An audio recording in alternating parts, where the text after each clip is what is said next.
یہاں پر ایک چھوٹی سی بچی آنے والی ہے جو آپ لوگوں کے ذہنوں کو کھولنے والی ہے. اس سے پہلے دو چھوٹے اینکر آئیں گے جو اس بچی کی تقریر کے لیے اسے دعوت دیں گے. آ جاؤ. MashaAllah, what a performance. Dear first class student, Assalamu alaikum warahmatullahi wabarakatuh. My name is Alisha Mansoori. My co-host name is Mariam Khan. We are here for the anchoring. My co-host Mariam. Where are you, Mariam? Alisha, stop. I am coming. Don't start the program without me. Stop it, Mariam. I have already started the program. Come here fast. Oh, now I am in a stage, parents. It is very cool. We are looking mashallah. My name is Mariam Khan and my friend name is Alisha Mansoori. We are here for the anchoring. Did you know what is the next program? Stop it, Mariam. I am not your co-host. You are my co-host. Oh, enough. Tell me something what is important about of education. Education means we get more knowledge. Oh dear, education means behavior. Degrees and certificates just a piece of paper. If you say degree and certificate is just a piece of paper, then what is the real education in your eyes? Real education is seeing your behavior. Education means ilm. Ilm ایک ایسا خطرناک ہتھیار ہے جو ہمیں اپنے اندر لینا چاہیے, نہ کہ کاغذوں پر ڈھونڈنا چاہیے. بہت گہری بات بتائی علیشا آپ نے. چلیے علم کے اوپر اسپیچ دینے آ رہی ہے مہک خان. زوردار تالیوں سے سواگت کیجیے. رحمۃ اللہ وبرکاتہ. نحمد و نصلی علی رسول الکریم.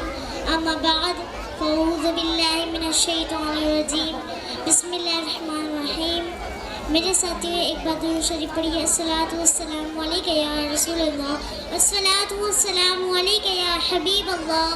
الصلاۃ والسلام علیک یا نور اللہ صلی اللہ تعالی علیہ وسلم. انشاءاللہ میں آپ کو کچھ بتانے سے پہلے ایک اشعار کہنا چاہوں گی. پڑھ اقرا کے نور علم کو پھیلانا ہے. پڑھ اقرا کے نور علم کو پھیلانا ہے. ان جہالت کے اندھیروں کو پھر مٹانا ہے. صاحب صدر محترم اکرام, السلام علیکم ورحمۃ اللہ وبرکاتہ.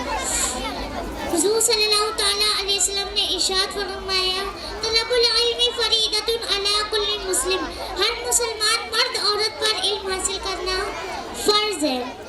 علم ایک ایسا خزانہ ہے جو کہ دنیا کی تمام تر قوتوں سے افضل ہے, جس کے زوال کا کوئی تصور نہیں کیا جا سکتا. آج علم کے ذریعے انسان ہوا پر پرواز کر سکتا ہے. آج علم کے ذریعے انسان چاند پر اپنی فتح کا جھنڈا گاڑ چکا ہے. ہم گھر بیٹھے ہی باہر کے حالات جان سکتے ہیں, دیگر ممالک جان سکتے ہیں. ویسے ہی یہ علم کہیں فیض کے مرنے کے بعد بھی انسان کا نام زندہ رہتا ہے. جیسے ہمارے بزرگان دین نے علم حاصل کیا, اس پر عمل کر کر ہم تک پہنچایا, اور آج بھی ان کا نام لیا جاتا ہے. ساتھیوں, علم کی وجہ سے ہمیں علم باعزت باوقار بناتا ہے. علم ہمیں نیکی اور بدی میں تمیز بھی سکھاتی ہے. اگر ہمارے دین میں دیکھا جائے تو ہر چیز کا آغاز قرآن مجید سے ہوتا ہے. ویسے ہی حضور صلی اللہ تعالیٰ علیہ وسلم کی پہلی وحی میں لکھنا اور پڑھنا دونوں شامل ہے. ساتھیوں, اب اگر حضور صلی اللہ تعالیٰ علیہ وسلم نے ایک جگہ اور ارشاد فرمایا, العلم نور. علم نور ہے. اگر ہمیں کہیں چلتے ہیں تو ہمیں اگر روشنی میں چلنا, اگر ہمارے راستے میں کانٹے بھی ہوتے ہیں تو ہم دیکھ لیتے ہیں. کیوں دیکھ لیتے ہیں؟ کیونکہ اس کے سامنے ہمارے کانٹے اور ہمارے پاس کیا ہے, روشنی ہے, تبھی دیکھ پاتے ہیں. اگر ہم اندھیرے میں چلیں, اگر راستے میں کچھ بھی کانٹا کچھ بھی ہو تو ہم دیکھ پاتے ہیں, اسے نہیں دیکھ پاتے. اگر ہمارے پاس علم نہ ہوگا تو ہمارے پاس روشنی نہیں ہوگی. اگر ہمارے پاس علم نہیں ہے تو ہمارے پاس ہر دم اندھیرا رہے گا. اب جیسے دنیا میں بہت لوگ بولتے ہیں یہ جاہل ہے, یہ علم دین والا ہے, یہ جاہل ہے, وہ علم دین والا ہے. کیوں کہتے ہیں؟ کیونکہ اس میں فرق خالی اتنا ہے, علم دین والے کے پاس علم رہتا ہے, اس کے پاس سمجھ رہتی ہے, اور جاہل اس لیے رہتا ہے کیونکہ اس کے پاس علم نہیں ہوتا. جب اسے کچھ چیز کا پتہ نہیں ہوگا تو اس لیے اس کو نام دیا جاتا ہے جاہل. اور جس کو علم دین کا نام دیا جاتا ہے کیونکہ اس کے پاس علم ہوتا ہے, اس کے پاس ڈگری ہوتی ہے, اور یہ آج ڈاکٹر یہ بنا ہے, آج وہ ڈاکٹر وہ بنا ہے. کیوں بنا ہے؟ کیونکہ اس کے پاس علم تھا, اس نے علم حاصل کیا, اپنی ڈگری حاصل کرا, اس نے اپنی محنت سے کرا. ویسے ہی اگر ہمارے پاس علم نہ تو ہم کوئی چیز کے نہیں, کیونکہ اگر ہمیں دنیا میں رہنا ہے تو دنیا کی جانکاری بھی جاننا ضروری ہے. اب جیسے جیسے کہ اگر کہیں ہم چلے جاتے ہیں تو ہمیں کچھ پتہ رہتا ہے کہ کدھر کیا ہوگا. کیوں نہیں پتہ ہوتا ہے؟ کیونکہ اس کے بارے میں ہمیں علم نہیں ہوتا. علم ایک بہت زیادہ ضروری چیز ہے. ہمیں علم یہ نہیں کہا جا رہا ہے اپنے بچوں کو خالی دینی تعلیم دو, دین بھی دو اور دنیا کی بھی دو, کیونکہ دنیا میں اگر رہنا ہے تو دنیا کی تعلیم بھی ضروری ہے. ویسے ہی اگر ہمیں آخرت میں اللہ عز و جل کے سوالوں کا جواب دینا ہے اور اگر ہمیں آخرت پار کرنا ہے تو ہمیں اس کے لیے پہلے علم سیکھنا ہوگا, اس کے لیے ہمیں جانکاری چاہیے. ساتھیوں, یہ علم بہت ضروری چیز ہے. علم نہ ہو تو کوئی چیز نہ ہو. ساتھیوں, علم بہت ضروری ہے. ہم کہا رہے ہیں, اب بہت لوگ کہتے ہیں جب تھوڑے سے بڑے ہو جاتے بولتے کہ اب کیا, جیسے خالہ لوگ وغیرہ رہتے ہیں بولتے ہیں کہ اب کدھر عمر ہے علم حاصل کرنے کی. اب تو پہلے جو وقت تھا اس میں تو ہم حاصل نہیں کرے, یعنی بچپن میں تو ہم علم حاصل نہیں کیے تو بڑے ہو کے کیا کریں گے, ہے نا. لیکن نہیں, حضور صلی اللہ تعالیٰ علیہ وسلم نے ارشاد فرمایا علم ماں کی گود سے لے کر کے قبر کی گود تک علم حاصل کرنا ہے. ویسے ہی آج بہت لوگ کہتے ہیں کہ اب کون سی عمر ہے علم حاصل کرنے کی, کیونکہ ماں کی گود سے جب تم پیدا ہوئے تب سے لے کر کے ہمیں قبر کی گود تک علم حاصل کرنا ہے. ہم بول دیتے ہیں اب ہم بچے کی طرح, اب کیوں علم حاصل کریں.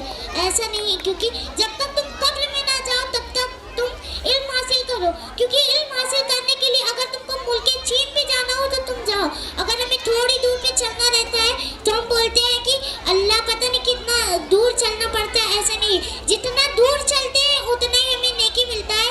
ایک بار کا واقعہ رہتا ہے, حضرت علی رضی اللہ تعالیٰ عنہ ایک شہر بصرہ میں حضور صلی اللہ تعالیٰ علیہ وسلم کے ساتھ کسی محفل میں تشریف فرماتے ہیں. ادھر یہ بتایا جا رہا تھا جب کوئی طالب علم چلتا ہے تو اس کا فرشتے اس کے لیے اپنے پروں کو بچھا دیتے ہیں. ویسے ہی ادھر ایک شخص رہتا ہے, وہ جاہل رہتا ہے, اسے کچھ معلوم نہیں رہتا. وہ کھڑے ہو جاتا ہے, بولتا ہے کہ کل میں جوتا پہنوں گا, پھر دیکھتا ہوں کیسے فرشتوں نہیں کرتے. تو کل وہ جیسے ہی جوتا پہن کر آتا ہے, اللہ اکبر, دھڑام سے گر پڑتا ہے, اس کے پیر میں مرض عاقلہ ہو جاتا ہے جس کی وجہ سے اللہ اکبر اس کے پیر سڑ جاتے ہیں. آپ نے یہ واقعے سے یہ معلوم ہوتا ہے کہ اگر کوئی علم کا مذاق اڑائے تو اس کے ساتھ کیا اللہ تعالیٰ اس پر کیا عذاب فرمائے گا, اللہ تعالیٰ اس میں کیا فرمائے گا. ساتھیوں, علم ایک ایسی چیز ہے جس کے پاس ہو تو وہ بہت عظیم شخص ہے, جس کے پاس علم نہ ہو تو آج جگہ جگہ پر اس کو ٹھکرایا جاتا ہے. اگر کوئی کسی کے پاس اگر اس کے پاس خاص کر کے 10ویں والا کو اگر وہ حاصل نہیں کرتے, بولتے کہ مجھ کو نہیں پڑھنا, پتہ نہیں کتنا ہارڈ پیپر ہے, میں جاؤں گا ہی نہیں, ہے نا. لیکن ایسا نہیں, اگر آج تم علم حاصل کرو گے تو تمہیں بعد میں کام آئے گا. بعد میں تمہیں دنیا کا تانا نہیں سننا پڑے گا, بعد میں تمہیں دنیا کی باتیں نہیں سننا پڑے گا. آج جن لوگوں کے پاس علم نہیں ہو ان سے جا کے پوچھو, جو گھر گھر میں پورا دن کام کرتے ہیں, پورا دن جھاڑو پوچھا کرتے ہیں, ان سے جا کر پوچھو. آج اگر ہمارے پاس علم نہ ہو تو ہم کچھ بھی نہیں ہے. ویسے ہی ہمیں علم حاصل کرنا ہے, اپنی ڈگری بنانا ہے, اور دنیا میں تو اپنی عزت رکھنا ہی ہے اور آخرت کی بھی عزت رکھنا ہے. آخر میں ایک اشعار کہنا چاہوں گی, یہ علم تجھ سے بڑھ کر کوئی نہیں خزانہ, یہ علم تجھ سے بڑھ کر کوئی نہیں خزانہ, جاری ہے تیرے دم سے دنیا کا کارخانہ, وما علینا الا البلاغ المبین. السلام علیکم ورحمۃ اللہ وبرکاتہ. ماشاء اللہ, ماشاء اللہ.